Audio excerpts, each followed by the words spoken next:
أهلا بكم من جديد. نكمل معكم اليوم الثاني من قمة المعرفة مع الجلسة الثالثة بعنوان سبل تسريع الابتكار. يتحدث فيها البروفيسور يان ستورسون مؤسس شركة ريستينج للاستشارات.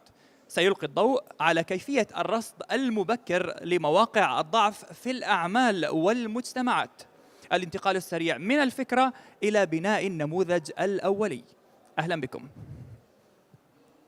Thank you very much. It's a great honor to be here to speak on this topic, how to accelerate innovation. And that's what we'll do, about 30 minutes. We've got some extra time here, as you can see on your watch. So we try to use that for questions in the end. But if you really want to say, I don't agree, you raise your hand. Because this is about a dialogue in about 7 minutes, and it's about a speech in 25 minutes first. So having said that, I was asked to say something about myself, and yes, Resting Advice from the Future, that's what I'm doing. International Strategy Advisor, working for UNDP, MBRF, public speaker, board and advisory board member, startup investor. I worked a lot with PwC up to 3 years ago as the global head of government and public sector, including the global organizations. And parallel with this, we were highly engaged in the World Economic Forum in different areas. So that's the background. But let me now try to, and I can say also, yesterday this report was launched. I have had the privilege, together with Leif Edvinsson and Laurent Probst, to work with this wonderful team in UNDP about trying to figure out what is the future of knowledge. How should we tweak and twist it? And this is also about innovation. This is about this seminar. Because I think the word innovation, it comes from what? Innovare, which means how to renew. How do you renew your future? How do you renew your business? How do you renew your personality? That's not easy, I tell you. I've tried 58 years. But we need to renew, change for the positive, right? So I will have 10 statements in 25 minutes. And the first statement is, you have to understand your personal innovation process. If we don't ask these simple questions, I think we have a problem. So what do you see looking out? Do we have outlook? Do we have foresight or not? What do we want? Do we have visions and dreams? What do we do? Do we have a mission, something to accomplish, a higher purpose in life? It's not about knowledge, it's about a purpose for something, helping someone, serving society, serving mankind.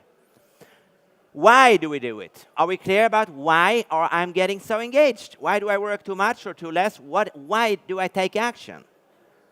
How do we do it? A strategy. When? It's about the timing. Is it mature enough? Can I go now? Can I take this innovation and explore it and try to accelerate it? And whom will do it? Who will do it? That's the basic questions. So statement number 2 it would be, how do we then capture weak signals? When you look out in the market, in the society, in relationships, and we can go on here with a lot of technology foundations, internet, social media, mobile, cloud, big data, and we can go on and on. And then we can talk about accelerators as 3D printing, or actually 4D printing, it's the latest, or 5D printing. 4D printing comes out, 3 dimension, it changes its shapes, it renews. Why? Because of the sun, or the light, or the temperature. So it's 4G, and then it will be 5G. So we're going from 3G to 5G. And today, 4G are living on Earth. I'm playing with words because I truly think we need to get this, to interpret these signals, we need language development. Without language development, no personal business development. No personal development, no business development. For example, who is the CEO here? CEO, hand up. Yeah, I have quite some CEOs. What is CEO? Chief Endorphin Officer. That's the way. You know, we get happiness, we get motivated, we're enlightened, and we get excited about something. So how many CFOs do we have here? CFO, right. No money, okay. Here's the CFO. What is CFO? Chief Future Officer. So we need to have a CFO in every organization. And we need to capture different, I would say, ideas. Like, how many of you work with R&D? R&D? Oh, a lot. So what is R&D?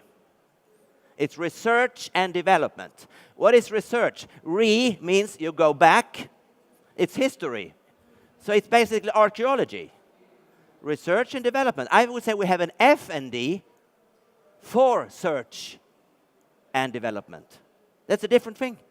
It's a different direction. This is the future direction. This is for search. Having said that, it's about how do we renew our language about interpreting things which has to do with innovation, future, strategizing, and how to perceive futures. Not only predict, but how to perceive them. How to, okay, so here we have all these things. 3D, renewable energy, Internet of Things, cognitive systems, nanotechnology, robots, blockchain, and we can go IoT, Internet of Things, IoE, IoH, Internet of Human Beings, and so on and so forth. And then you have a lot of, kind of future scenarios, smart grid, connected cars, driverless cars, artificial intelligence, next generation education, and then you have a lot of buzzwords. If you were sitting and thinking about all these words, maybe for an hour, you probably will come up with a great idea. If you allow yourself to be outside the box. What is 1 + 1? What? 5? 11. Correct. That's a smart man. Please, give him a hand. That's exactly what it's about. 1 + 1 is 11. It's not 2. This is called synergy effect. 1 + 1 is 11. When you take this into consideration, so what's the signals? I sense something, I see something, I understand something.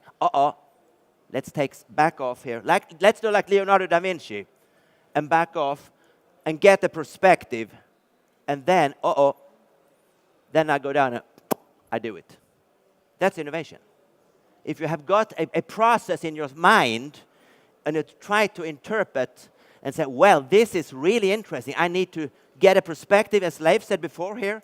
So this is just showing how incredible this environment is right now. So we need the 4G. What is that? 4 generations, as the speaker said very wisely yesterday. Living on Earth together or not. But living here parallel, no, we have to live together. I think the most important thing in innovation is to accelerate, is to develop solid, trustful relationships between generations. Learning across, learning in between. I'm very sad when I hear, well, we fixed the youth board in my company. What is that? It's like the adult generation, like myself, 58 years old, saying, well, sorry, we screwed it. Happy birthday. You take care. It's crazy. It's about responsibility to innovate together and find a way to tap into the future and learn from the wise history and do it in the present. That's the real in-between space. Okay, so number 3, get disruptive inspiration. And here I know you've seen this picture. That's the point.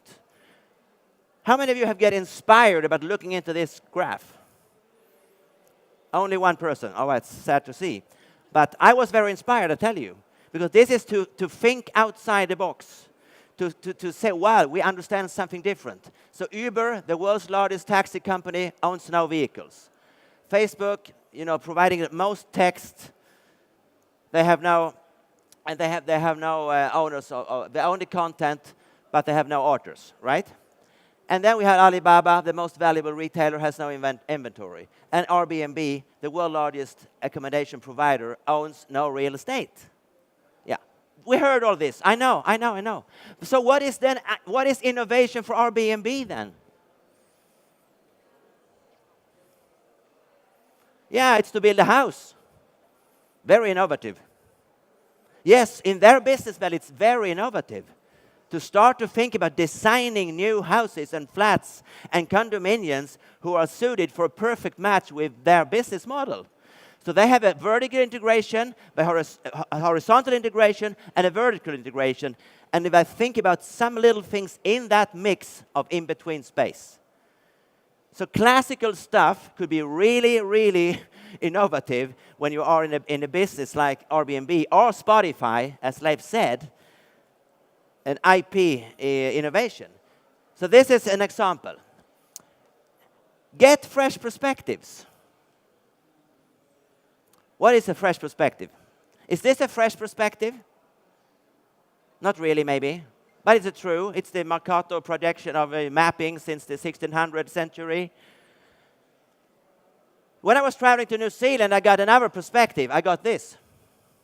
This is maybe for me, living in Sweden, up north in the middle, living here. Yes, Leif, I can jump. I can do that. Yeah, there we are. So this is where we are. And now we get a new perspective. And here is New Zealand. New Zealand is here in the first map, and it's there in the second. Because we always want to be in the center. And that is about getting perspectives. Maybe this is a market. Maybe this is the principles of management. Maybe this is leadership philosophy. Maybe this is innovation processes. Maybe this is innovation ecosystems. What is the perspective? Try to get the perspective which is not there. And leverage on it. And drive it humbly. Say, I have a different point of view. Can I also give my comments here? I don't believe in what you say, or I hear what you say, but can we? So innovation in reality is about a personal engagement. Are you willing to step out, or step down, or step up, or step out, or whatever, and say, well, I take a position. I like to engage with you. I like to put yourself vulnerable, in a sense. To say, I honestly believe that this is something we cannot miss. We have to invest in it, maybe, or digest it, or do something. So that was the fourth. The fifth statement I would like to make is think different, or maybe it's even a greater English to say differently. I speak very fluently the most common language. It's called broken English. Yeah, right. So here we have Mr. Einstein, and this is what Apple they use in their commercial and in their ads. And you can say, I met actually this type of guys in the country, in Philippines. It's quite extraordinary. Taking a mule or ox, put it in front of a car and making this, and the driver of the taxi is here. And that's the client. And then they gave the company a name, which was non-finding taxi. And then they're lowering the price 50%. They say, okay, well, come here. You know where to go. You tell me, I take you there. Deal. 2 years passing by. The owners and the driver says, now it's changing name of the company. What's the new name? Yes, Finding Taxi. Because now he knows the city. Increased price is 100%. People are happy. Innovation, it's not about ICT. Of course it is. But we think about, oh, it's blockchain. Yeah, it is. It's Internet of Things.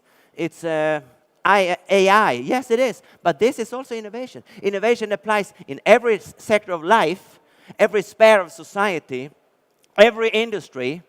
Not least today when industries are amalgamating in a fusion process. Before it was healthcare. Today, it's well-being. Yesterday, it was agriculture and fishing. Today, it's food and water. Yesterday, it was automotive, aviation, public transport. Today, it's mobility. It's a completely different industry. The greatest problem I have working as a strategy advisor is that some of my clients, companies, organizations, whatever it is, sometimes don't realize and understand that their business has changed industry. That's a tragedy. Why? Because it moves so fast.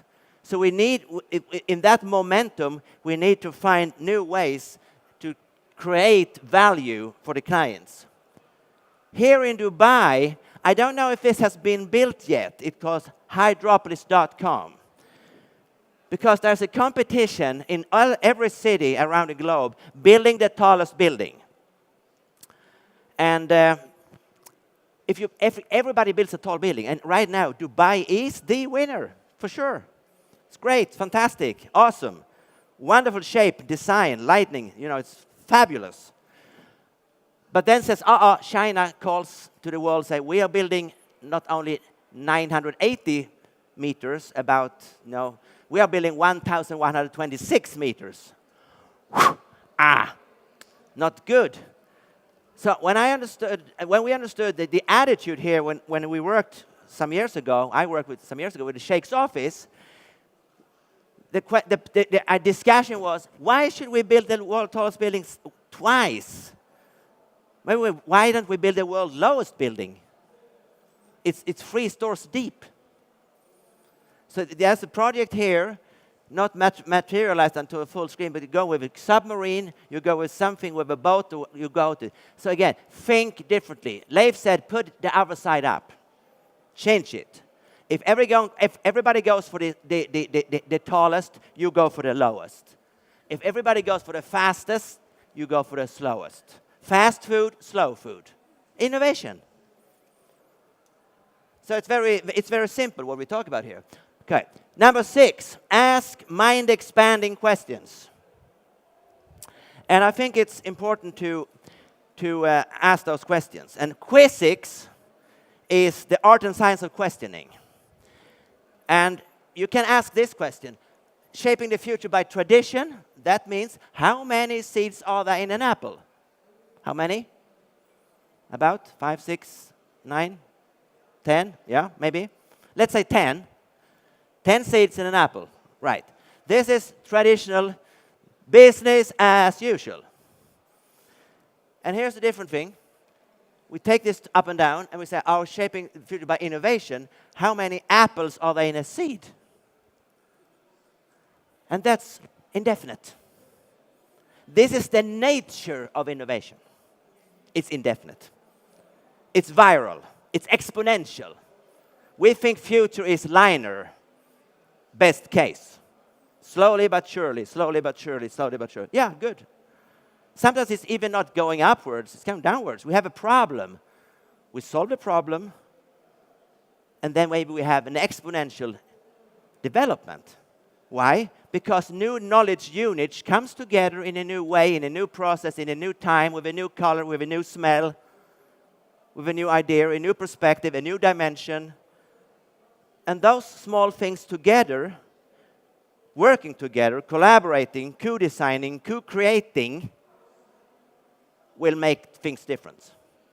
So again, the simple questions, and then we can, of course, ask ourselves different questions. And I would say, if I could pick one thing from this seminar, having 10 minutes left, I would take the first one. Do I or we create or consume a legacy? That implies for all of us. As long as we live, what was my contribution? Did I consume a legacy from my, mothers and father, or my industry, my company, or did I create something? It's a very, kind of breathtaking question. But this is what it's about. It's about serving mankind, serving your neighbor, serving your clients. Or what is the equivalent to Tesla or Uber in your business or in your industry? What is the taste and sound or smell? Or you can have imagination here in your business or in your. Think about going in New York, going down in the tube. I jump on the train, and before it comes, it's like a huge sound. It's really, it feels like 1949 in the autumn. And then it comes, it smells oil and diesel and stuff, and it's dirty, and you have a light suit, and you touch the wall, and something happens, and you sit down, and it's wet in the something. Not all the time, of course. But the sound in the tube system in New York is not the future. It's really the history. It's the zero industrial revolution coming up to the first or second. If you go to Shenzhen, for example, in China, or you take your train here, you go in China, it comes on rubber wheel, on the tracks, and you go 480 kilometers. And that's the sound of the future.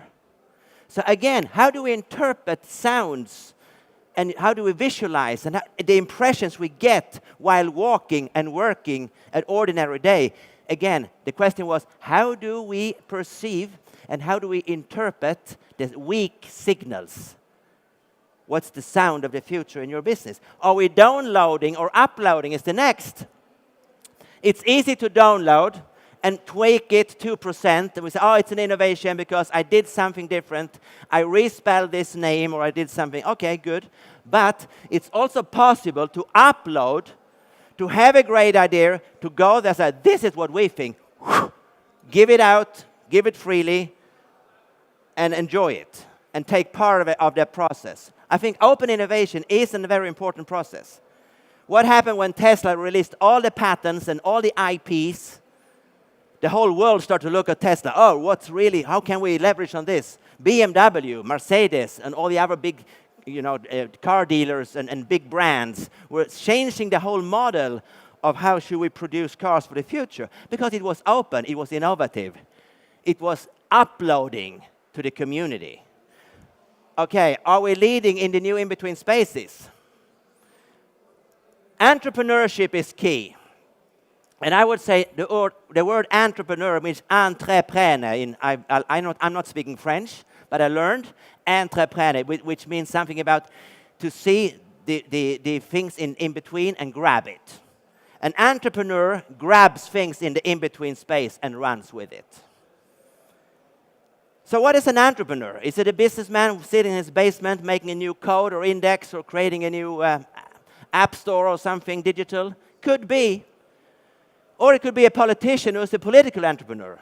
It could be a social entrepreneur caring for the poor. It could be a societal entrepreneur creating a new ecosystem about knowledge in a school. It could be an academic like the Professor Edwinson, who is an entrepreneur of knowledge. On his business card it says, Global Knowledge Nomad. I think it's a great idea. But it's about entrepreneurial thinking and skill set.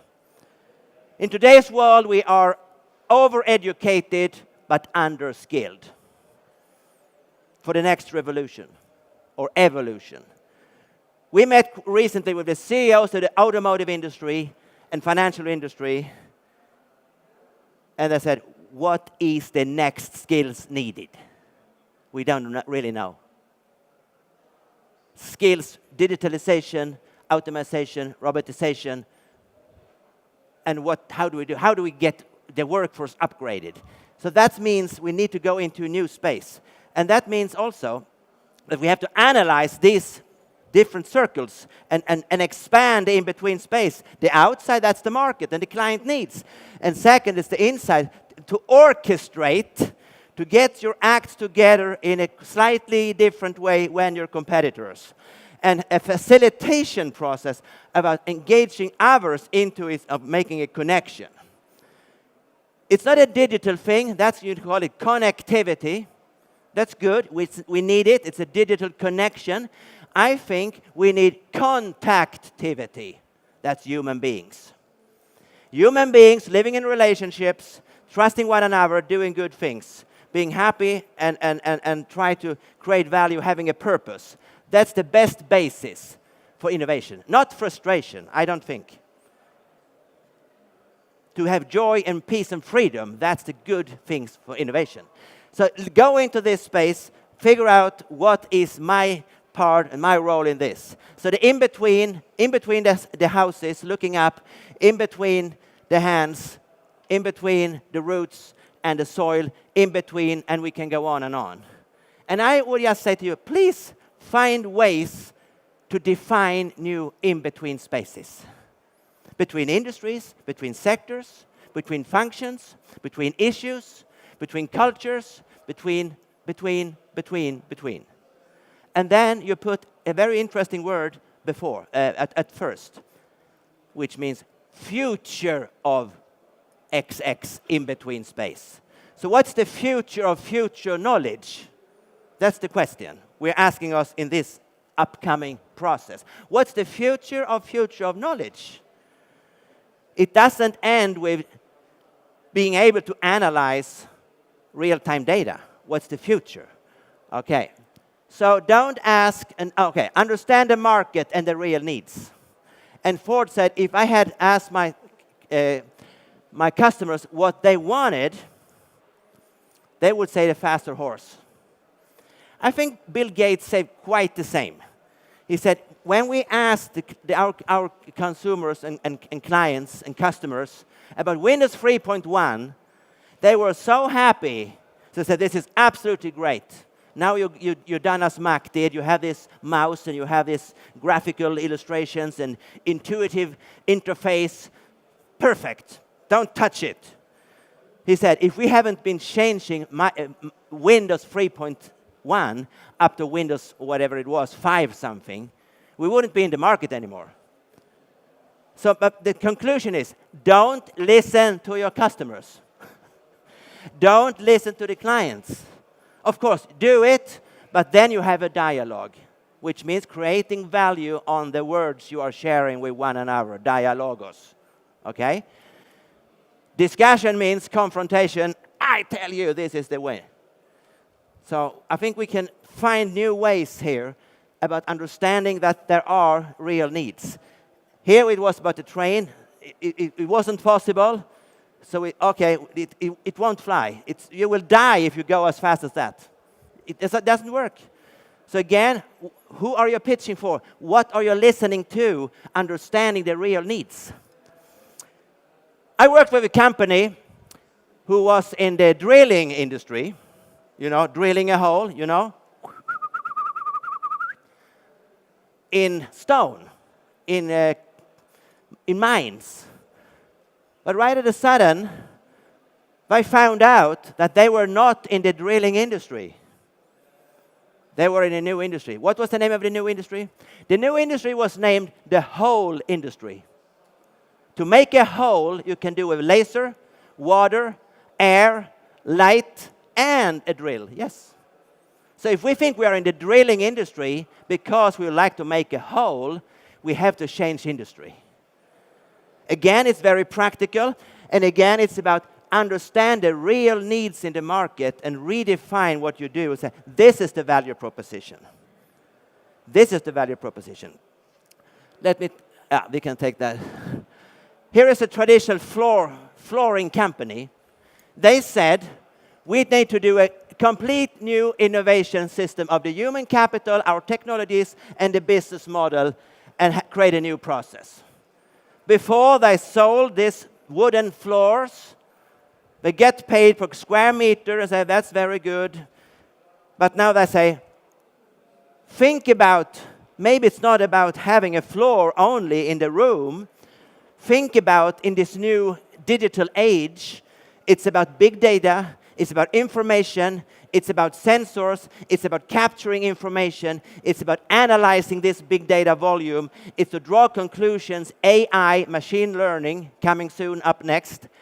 And we say, okay, let's put sensors in the floor. And we give the floor to the healthcare industry. In the hospitals, in the old people's home. So now I know this is the pattern of how they go in the rooms. Now they sell the definition of the information about the pattern of how people walking.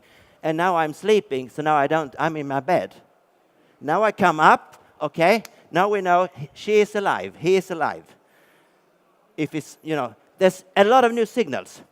The point is, this is a major market leader in a Scandinavian country who know skyrocks because of the old business model selling floor. Today, giving away floors,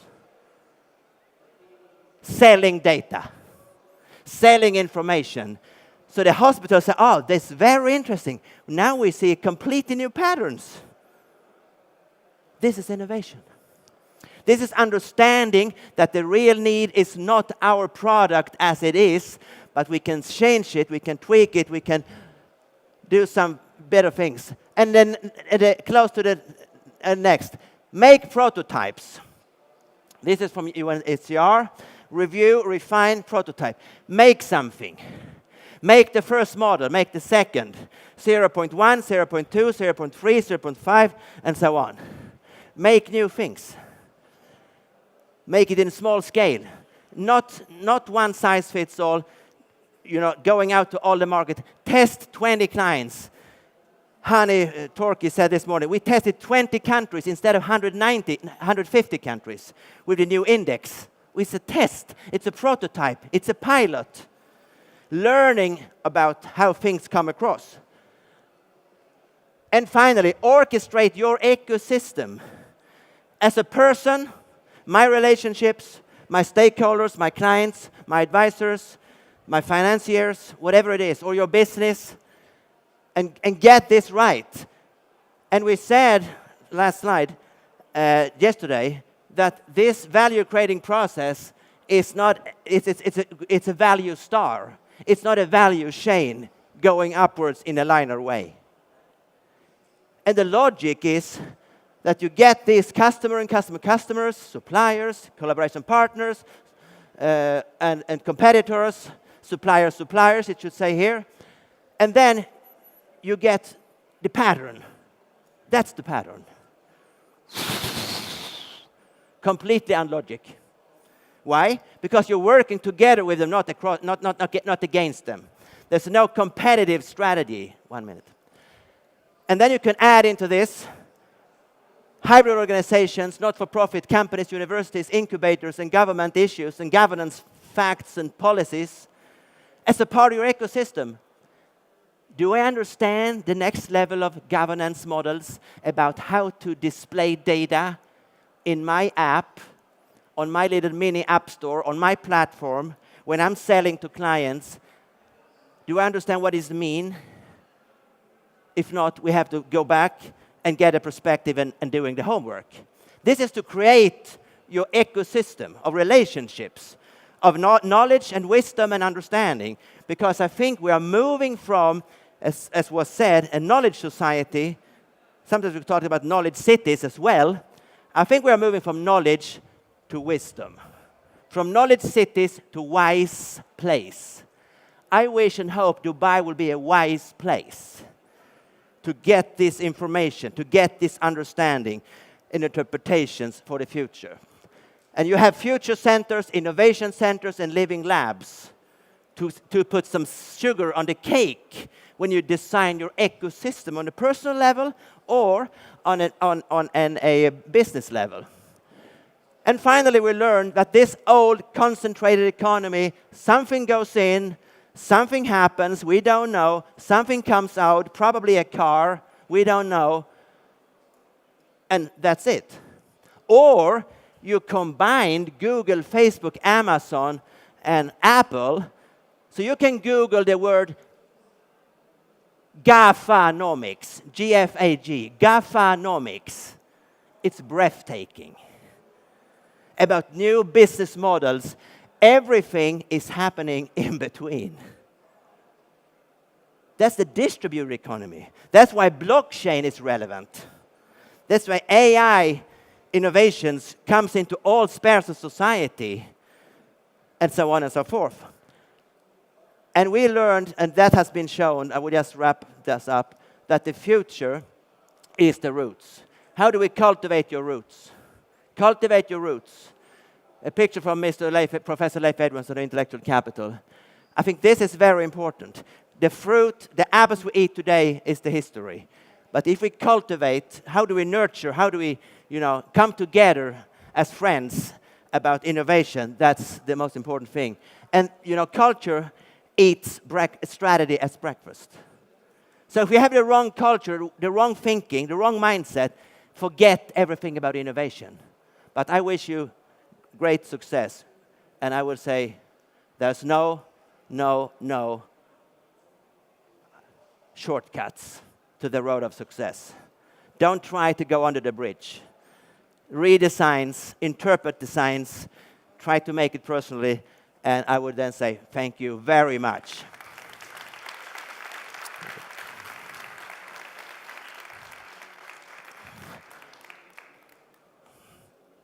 We have minutes for questions, comments, please. It's not a question, it's just I'm so inspired and I just wanted to say thank you. One of the best talks I've ever heard. about innovation. Thank you. And I'm a director of a health innovation company. Okay. Thank you very much. Thank you. Yeah. Oh, yeah. Hello. Hello. Thank you very much. I would like to say that you said that if people are going high, you can go low Yeah. with respect to innovation. Yeah. What happens if people do not patronize when you go low? What happens if? If people do not patronize your products when you go low, Well, I think life is up, sometimes down. So is innovation, so is companies. Sometimes we also, as persons and companies and organizations, we go through hardships. And maybe down here we have to learn something, which has to do with my attitude, my motivation, and to change thinking. Okay, I was wrong. Sorry. Then you raise up, you do it, and then you'll be successful. I think there's a learning on corporate level, personal level. Yes, I give this floor to you, and I think the show is over. Yes. So again, thanks for coming.